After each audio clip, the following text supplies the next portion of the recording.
la participación de la mujer. El mismo Ministerio de la Mujer ha publicado algunas obras.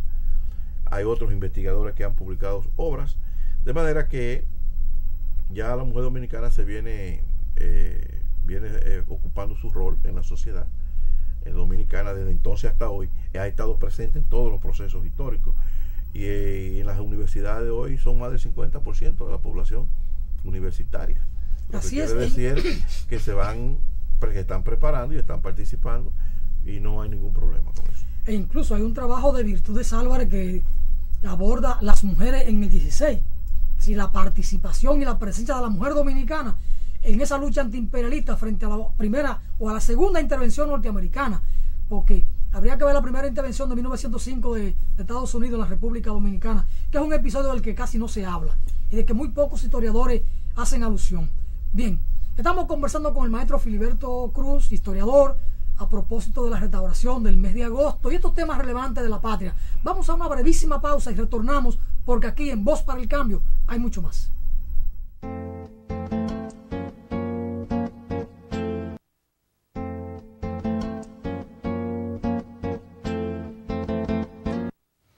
Cuando usted vaya a comprar o vender una casa, un apartamento o un solar, piense en Felga S.A., una compañía de bienes raíces con criterio muy profesional.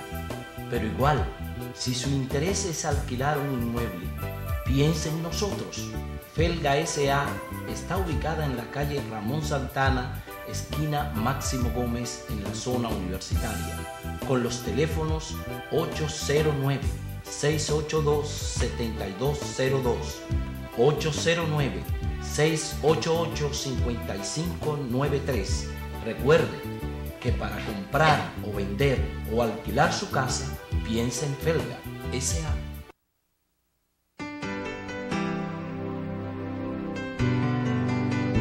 Cuba no es otra isla del Caribe.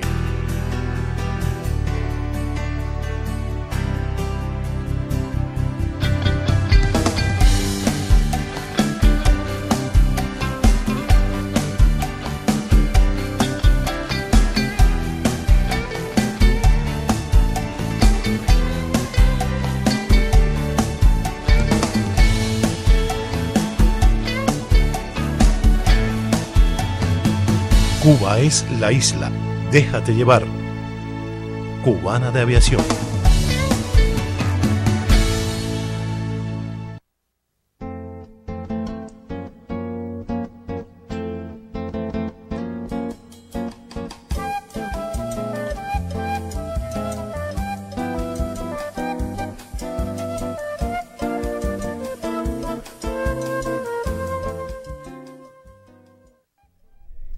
Seguimos en su espacio Voz para el Cambio, conversando con el maestro Filiberto Cruz, historiador, el tema de la restauración.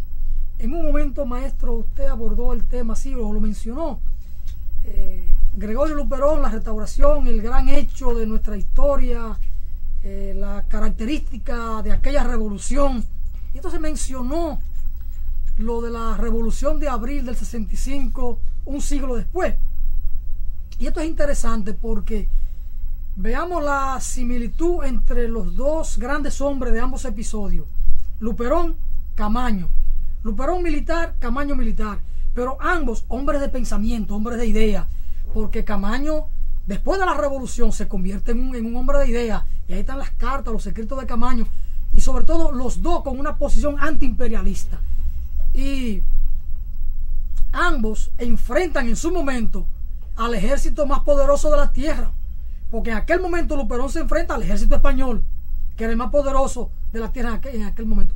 Camaño se enfrenta al ejército más poderoso, que es el de Estados Unidos, en su momento, 100 años después. Es decir, las similitudes en términos del pensamiento, en términos de los fenómenos políticos revolucionarios, ambas revoluciones, de estos dos adalides de la historia dominicana, y cómo el pensamiento y el ejemplo de ambos se va perdiendo en la memoria en las nuevas generaciones. Yo le pregunto al historiador Filiberto, como maestro, el rol de los historiadores y de la academia, en este caso de la Universidad Autónoma de Santo Domingo, y del sistema de educación público en la República Dominicana. Es que no interesa que estas cosas necesarias de la historia, la nueva generación la asuman, la conozcan, para poder tener ciudadanos libres. Le suelto muchas cosas ahí un poco de pronto, ¿no? Bueno, esto es tan largo, hermano. Mire, empezando con que hay un interés de que ciertos episodios de la historia no se conozcan, que el pueblo dominicano no se interese por su historia. Y lamentamos que los currículos de las escuelas, de las universidades, parten desde allá y es muy poco tiempo lo que nos dan para analizar toda la historia en sentido general, y siempre nos quedamos en el siglo XIX porque son 16 semanas de clase.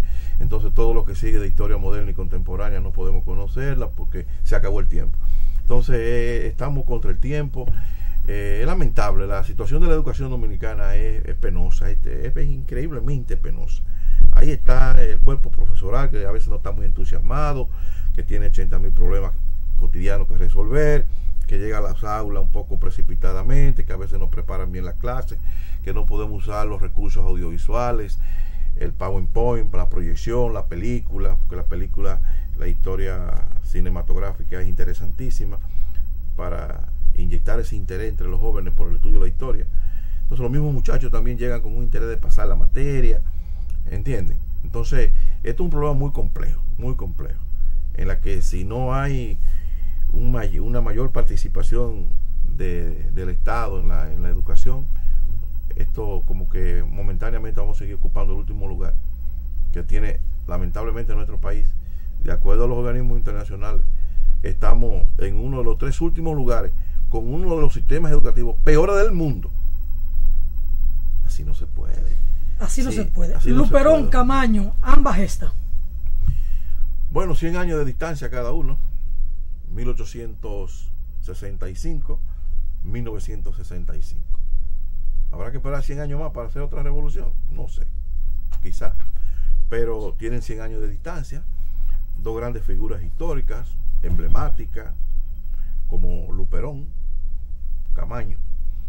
Aquella fue producto de la anexión a España, que fue un retroceso histórico, una vuelta al pasado, y la Revolución de Abril fue como consecuencia de un golpe de Estado al gobierno del profesor Juan Bosch, y ese golpe se interpretó históricamente como una contrarrevolución, como una vuelta al pasado.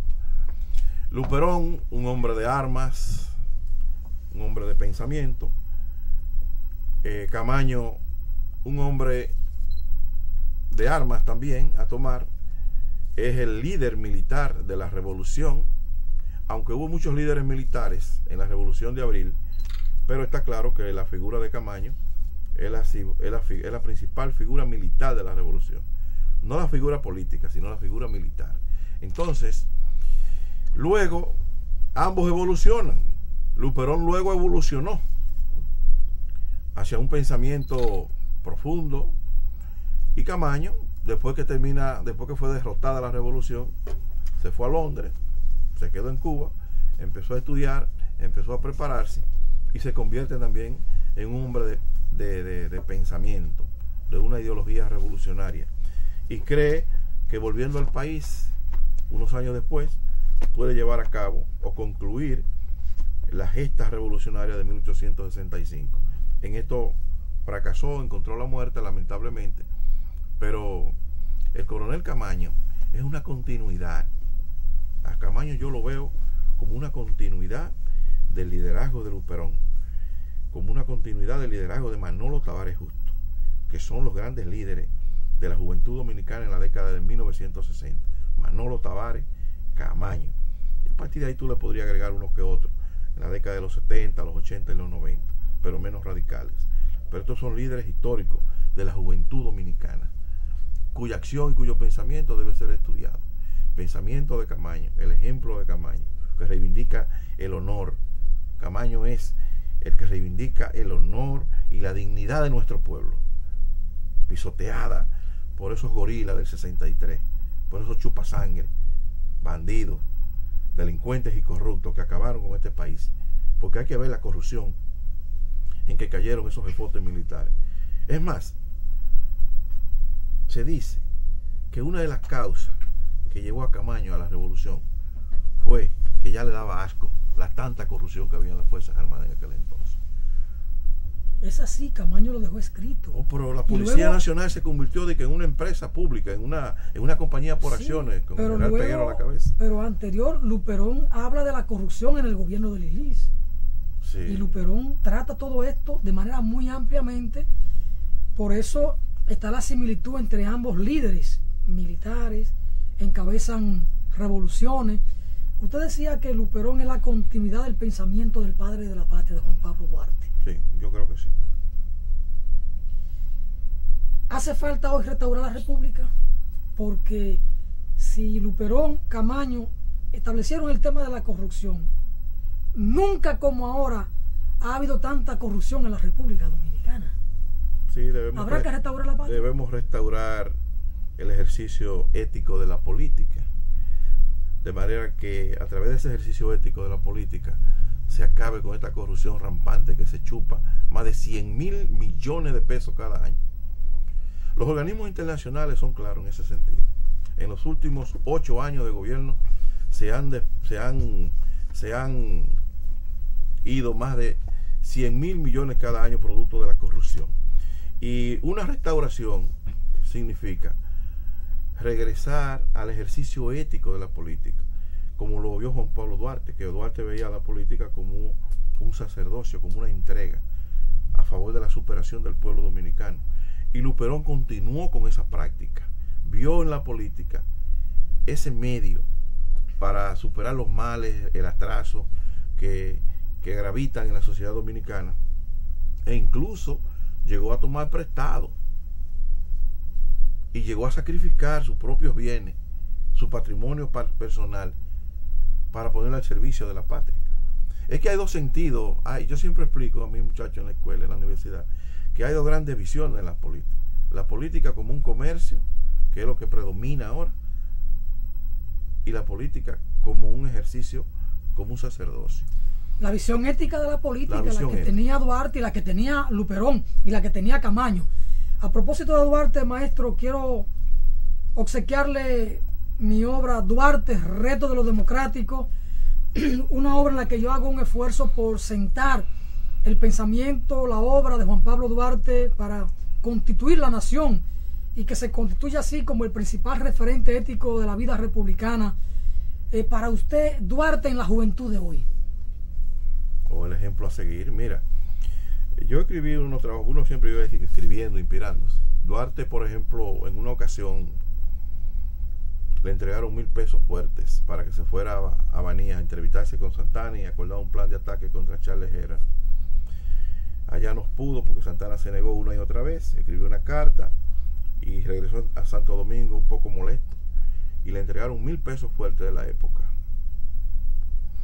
y rindió un informe. Duarte es el primero que rinde cuenta a la nación dominicana, el primero, inició esa práctica de transparencia en el manejo de los fondos públicos y devolvió 825 pesos fuertes de la época, que es mucho dinero, porque él dice en la rendición de cuentas que cuando iba por San Cristóbal con su ejército a pelear, porque la imagen de Duarte sacrosanto, no, Duarte era un militar que estaba dispuesto a combatir, que cuando iba por San Cristóbal él compró un becerro en 25 centavos, no en 25 pesos, por 25 centavos, y un becerro ahora de calidad.